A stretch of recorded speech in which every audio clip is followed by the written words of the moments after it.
Assalamu alaikum. This is Dr. F Bukhari from Free Kisan, Free Pakistan.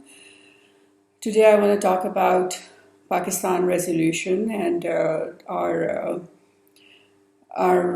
resolve that we're going to make Pakistan the Pakistan of Qaid-e-Azam, and the vision that we had at the time of independence. We're going to rejuvenate that vision and bring it to a level where it was imagined in 1947. I think if I look at the 70-year history of Pakistan, I think the one biggest blunder that I think we have made, and we've been consistently making it, is the lack of implementation of Sharia. And I've spoken about this so many times, and I'm going to talk about it again, that we all know we got Pakistan to be able to practice Islam. It was a nation demanded for on the basis of religion, because Muslims felt that they could no longer live in the same country as the Hindu fascists because of concerns for compromise of their lives and because of significant concerns of being marginalized. And that is something reflected in the current Indian Muslim society, where when we evaluate, we notice a lot of human rights violations, as noticed in the Gujarat massacre. And recently, if you guys were reading the news, you saw that the culprit of the Samjhauta Express, he got free without getting convicted. And so it's a judicial system that favors non-Muslims over Muslims. And it is a practical example of why Pakistan was asked for. And I know a lot of Indian Muslims who are very strong about their feelings of patriotism and nationalism, and whose nationalism overtakes everything, even their feelings for their Kashmiri brothers, and they basically think as an Indian before they think as a Muslim. But having said that, I think they need to realize that these 70 years have been detrimental for them, in the sense that they decided, or their ancestors decided, to stay back in India. But today, if they look around themselves, Indian Muslims are a marginalized society. This has been confirmed not by me, but by leading investigative journalists who are absolutely neutral, who are third party, and who have led significant studies into this element of the Indian society and the Indian culture. The only success stories that we see highlighted are the film actors, but even they have from time to time being harassed enough to feel that they have to leave India. A classic example is Amir Khan, and even Shah Rukh Khan, I think, at one point gave a statement in regards to feeling unsafe. So coming back to the ideology of Pakistan, Pakistan was built in the name of Islam, in the name of a religion, in the name of an ideology. And unfortunately, the 70 years that we have lived through, we have not been able to set up that ideology. We do not have Sharia laws. We do not have an Islamic constitution.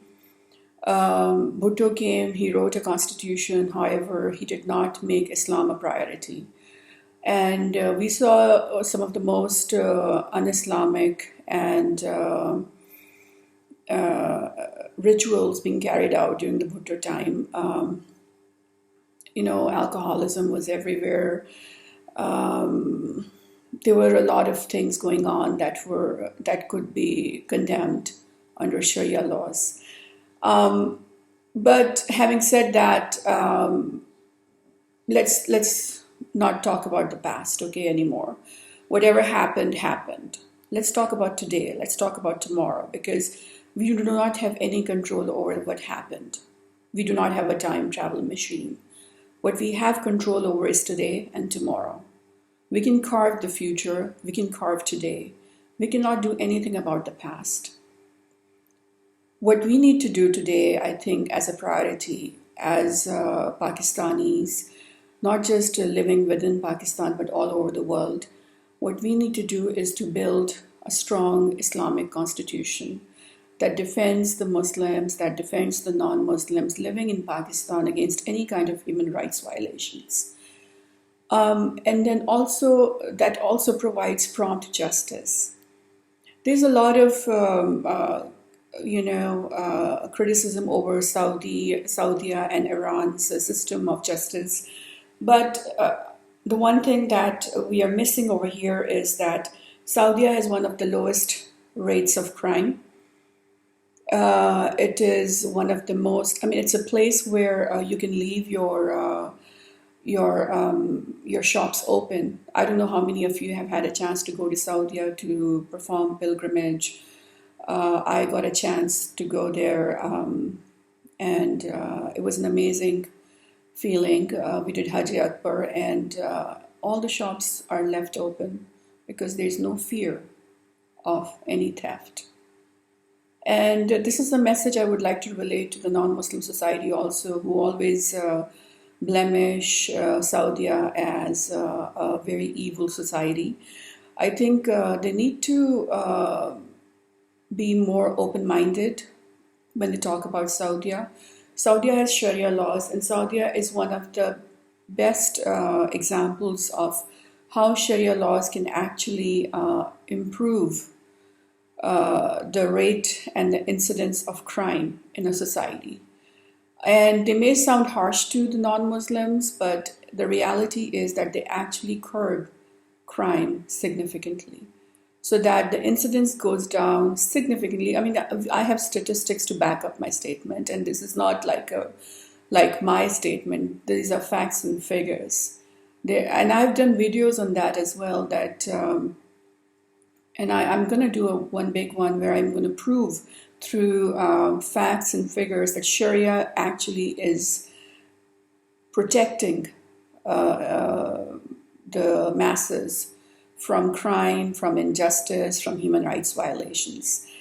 One classic example is recently there was a news that the Western media deliberately decided to not comment upon and not discuss. And that news was that Saudi government, they prosecuted a prince. And this is amazing that even someone from the royal family is not spared in the light of the Sharia laws. And so this is what Sharia is, that even if the culprit is from the royal family or from the celebrity section or from the hierarchy, he or she will not be spared. And that is justice, and that is what Sharia projects and promotes, is prompt justice delivered in time. And I know that Western civilizations think that they are more just than the Muslim countries. But if you look around, you will see that Libya is a classic example that was ruled by Gaddafi. He's also been really, projected as a very dominant and monstrous kind of a tyrant. But the reality is that his masses were so happy with him. He actually promised success, prosperity to the nation of Libya before it got invaded by US, and now the whole society is a train wreck. So we all know that democracy and the freedom and the liberation movement of USA that invaded Iraq and Libya and Syria and even Yemen indirectly, they have led to total annihilation of societies. And even Afghanistan, it is still a society that's struggling to cope up with the notion of freedom. They always had freedom. They didn't need a freedom. So this is something that I want all Pakistanis to realize, that the democracy that they are so fascinated with, that was supposed to be delivered to Libya, Afghanistan, and Iraq, and Syria, and Yemen, and all our sister Muslim countries. It actually brought nothing but devastation to these countries. And so the question is, what should Pakistanis do? Should we have a monarch rule over us? No. What I think what we need to do is we need to focus upon setting up um, setting up a group of people who have excellent knowledge on Islam. And I'm not just saying like people who think they have the knowledge, but people who have studied Islam in detail, who've got a PhD in Islamic laws, and to modify our our constitution to build it to a level of 100% Islamic laws.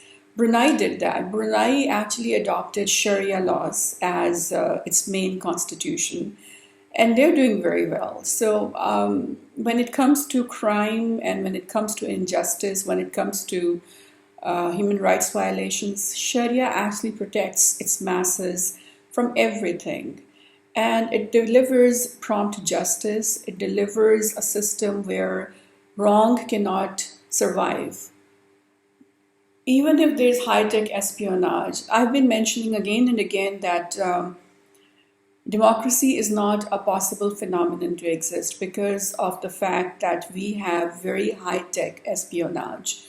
There was a recent WikiLeaks report on the fact that that U.S. actually affected the elections 81 times in foreign countries, and these countries are actually saying that they're democratic. So when you're trying to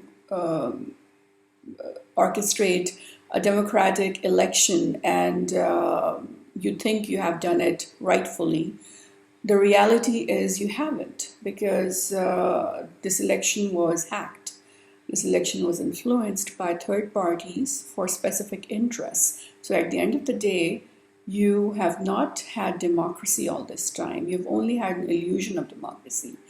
And no matter how much you debate in favor of democracy, I know a lot of people commented on my previous posts. You cannot fight the fact that we are living in a very high-tech world right now. And the espionage agencies have one of the best tools that are even unheard of by the common masses. And they know how to use these tools to influence and to change the results of elections. So how can you have democracy in a country like Pakistan when you can't even have it in so many other countries that are far more developed than us? We cannot have democracy here. We have to accept this fact. We have to absorb this fact. We have to come out of this denial that no, we are democratic and we are going to make sure we have democracy. We cannot have democracy. We cannot have the Western phenomenon of democracy because even in the West, there is no democracy.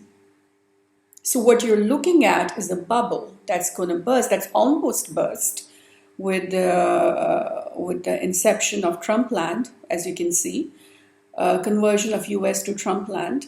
And when you look at the UK and when you look at the other countries, UK, as I mentioned already, is a monarch state. Everything is controlled by the Queen. So how can you say it's a democracy?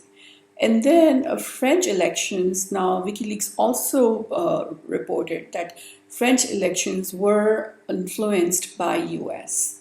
So how can that be a democracy? So stop giving yourself this comfort that Pakistan is going in the right direction, that, oh yes, we have democracy and we will have democracy in the name of, PTI, in the name of PMLN, in the name of PPP. We never had it. We didn't have it for 70 years. How can we have it today or tomorrow? What you have been trying to do is to commit a blunder again and again and again and again. I mean, come on. It's about time you realized your mistake. Because if you kept on doing what our older generations tried to do in the last 70 years, you will not get results. You will not get the results that you're looking for. You will get the results that you've had for 70 years, a failed system, a rotten system that does not deliver justice to the people. That is why our poverty levels are worsening and our human development index is not changing. So I really think that this is something that we all need to consider, and I would also like the Indians to consider this as well, that even they do not have a democracy. As I mentioned earlier, the Modi was recently elected for them. They did not elect Modi. The recent elections were hacked very much, and anywhere in the world when you say, "Oh, these are democratic elections," yeah, it was decided by the people of the country. It was not decided by the people. It was decided by a few people sitting in a conference room who want this specific person to be the ruler of this country because they know that they can control that person, to pass laws, to pass bills, to allow them to control that entire nation of billions of people. India has 1 billion people. Pakistan has 20 crore people. We are literally in the top 10 most populated countries. We are huge. Our numbers are huge. We have a huge volume of minds, and most of us we have a very good output of professionals, engineers, doctors, people who are going all over the world and inventing for others, other countries, and kind of making it big in other countries. So they know that we are smart people, we are intellectual people, we have high IQ levels. But here's where I kind of totally get confused, that we are very smart intellectual people, but at the end of the day, we can't even realize the simple fact that our system will not change until and unless we challenge the concept of democracy. We have to find out an alternative system. For Pakistan, there is Sharia. For India, they'll have to figure out an alternative system that will give prompt justice to their masses. Because even right now, their system sucks. It totally sucks. Just like our system, because we are not an Islamic constitution. We are not a Sharia system. And I really think that a Majlis, say Shura, or a body of very, very intelligent and very well studied, well researched scholars who understand Islam, who understand Islamic laws, who understand Islamic finance transactions, who understand Islamic codes of punishment. They must come together, form a body, and postulate an Islamic constitution that should be implemented right away. Because if we did not do that, right away, we are looking at another 70 years of failure. And I don't know about you, or but what your age is, or at what level are you right now, whether you're living in Pakistan or living out of Pakistan, but I'm not even sure if Pakistan will be able to survive this much of failure anymore. Even though we have one of the best armies, but our army has been fighting a war nonstop. Because there's so much corruption, there's so much of bad money pouring into all this crap. How much can the army do? We are asking army to do everything for us. The army of the country's, the job of the army of the country is to defend the country at the border, and to defend the airspace, to defend the marine line of control. It is not to go and take care of the flood affected areas, to try to build an infrastructure. We are asking our army to do everything because our rulers, our democratically elected rulers, are not going to do that. Another thing that I'm going to comment, I saw this news from KPK that they are trying to teach the teachers English phonics. Now, here's my thing. I know that English is an international language, but if we adopt English too much, we will forget what Urdu is, what our national language is. And the reason why I give my lectures in English is mostly because I want this to be conveyed to the rest of the world as well. If you look at most of the developed countries of the world, including Japan, including China, including France, including Germany, including a lot of the European countries, Norway, they are not teaching their preliminary school teachers how to read or how to teach English phonics. That is not what gave them success. Their texts are mostly written in their national language. And we, for some odd reason, have just put Urdu on the backbench. Nobody wants to talk about Iqbal, even though others who understand poetry, who understand the value of Iqbal's work, they're translating Iqbal into their language and trying to absorb the concepts that Iqbal gave through his poetry. We, on the other hand, inherited Iqbal and we decided to just dump it. So I strongly feel that we have to get over all this stuff. It's about time. In 70 years, where are we at? We are commemorating our 23rd March and another resolution and another charade of yes, we are strong and yes, we are going to do this. But the reality is, if we kept on rebelling from Allah, which we have been for the last 70 years by not following Islamic laws and Sharia, we will keep on seeing failures in terms of our Human Development Index, in terms of our infant mortality rate, in terms of our maternal mortality rates, in terms of our Pak youth crisis, in terms of our health crisis, everything. We will keep on seeing corruption. Corruption will not go away unless we implement Islamic laws and Sharia. And whether it's Nawaz, whether it's Imran Khan, whether it's Zardari, whether it's Bilawal, if we have Sharia laws, Sharia will protect us against corruption by anybody. It does not matter who comes out to be the next ruler of Pakistan. If we have Sharia laws, Sharia will take care of all corrupt leaders, period. No ifs and buts about it. All you have to do is implement Sharia. And Sharia will take care of everybody who tries to fool you, everybody who tries to deceive you, everybody who tries to violate your human rights. Whether you're a Muslim or a non-Muslim living in Pakistan, you will be protected. Thank you. I hope all of this makes sense. If you have any questions, you can reach me. I left my phone number up here too. You can reach me through the phone number, or you can write your comments, and I will try to answer as much as I can. Appreciate it. Thank you very much.